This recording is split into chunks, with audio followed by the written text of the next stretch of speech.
அஸ்ஸலாமு அலைக்கும் வரஹ்மத்துல்லாஹி வபரகாத்துஹு. வெள்ளிக்கிழமை ஏன் இவ்வளவு சிறப்பான நாள் தெரியுமா?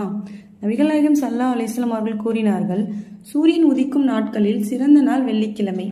அந்த நாளில்தான் ஆதம் அலைஹிஸ்ஸலாம் அவர்கள் படைக்கப்பட்டார்கள், சொர்க்கத்தில் நுழைக்கப்பட்டார்கள், அதில் இருந்து வெளியேற்றப்பட்டார்கள். மேலும் கியாமத்து நாளும் வெள்ளிக்கிழமையில் தான் ஏற்படும் என்று கூறினார்கள். அப்படிப்பட்ட சிறப்பான வெள்ளிக்கிழமையில் நாம் என்னென்ன அமல்கள் செய்ய வேண்டும் என்று தெரியுமா? முதலாவதாக நபி ஸல்லல்லாஹு அலைஹி வஸல்லம் அவர்கள் மீது அதிகமாக சலவாத்து கூற வேண்டும். நபிகள் நாயகம் ஸல்லல்லாஹு அலைஹி வஸல்லம் அவர்கள் கூறினார்கள், யார் என் மீது ஒரு முறை சலவாத் சொல்கிறாரோ அல்லாஹ் அவர் மீது 10 முறை அருள் பொழிகிறான் என்று. இரண்டாவதாக வெள்ளிக்கிழமையில் குளித்து சுத்தமாகி ஜும்மா தொழுகைக்கு செல்ல வேண்டும். நபிகள் நாயகம் ஸல்லல்லாஹு அலைஹி வஸல்லம் அவர்கள் கூறினார்கள், வெள்ளிக்கிழமை குளிப்பது பருவமடைந்த ஒவ்வொரு முஸ்லிம் ஆணின் மீதும் கடமையாகும்.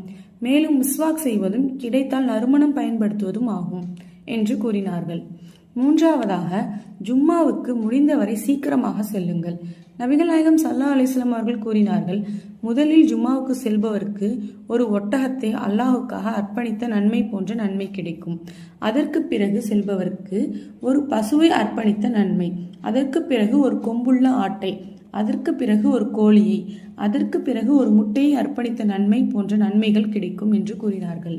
நான்காவதாக இமாம் குத்பா சொல்லும் போது அமைதியாக இருந்து கவனமாக கேளுங்கள்.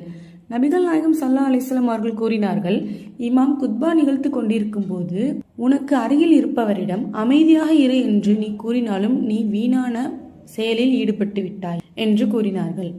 ஐந்தாவதாக துவா செய்ய மறந்து விடாதீர்கள். வெள்ளிக்கிழமையில் ஒரு சிறப்பான நேரம் இருக்கிறது. அந்த நேரத்தில் ஒரு முஸ்லிம் அல்லாஹ்விடம் நல்லதை கேட்டால் அல்லாஹ் அதை அவருக்கு வழங்காமல் இருப்பதில்லை என்று நபிகள் நாயகம் ஸல்லல்லாஹு அலைஹி வஸல்லம் அவர்கள் கூறினார்கள். அதனால் ஒவ்வொரு வெள்ளிக்கிழமையிலும் அதிகமாக துவா கேட்போம், அதிகமாக சலவாத் சொல்வோம், குளித்து சுத்தமாகி ஜும்மாவுக்கு செல்வோம், முடிந்தவரை சீக்கிரமாக பள்ளிவாசலுக்கு செல்வோம், குத்பாவை அமைதியாக கேட்போம், அல்லாஹ்வை அதிகமாக நினைவு கூர்வோம். அல்லாஹ் நம் அனைவருடைய பாவங்களையும் மன்னித்து நம்மளுடைய அமல்களையும் ஏற்றுக்கொள்வானாக. ஆமீன்.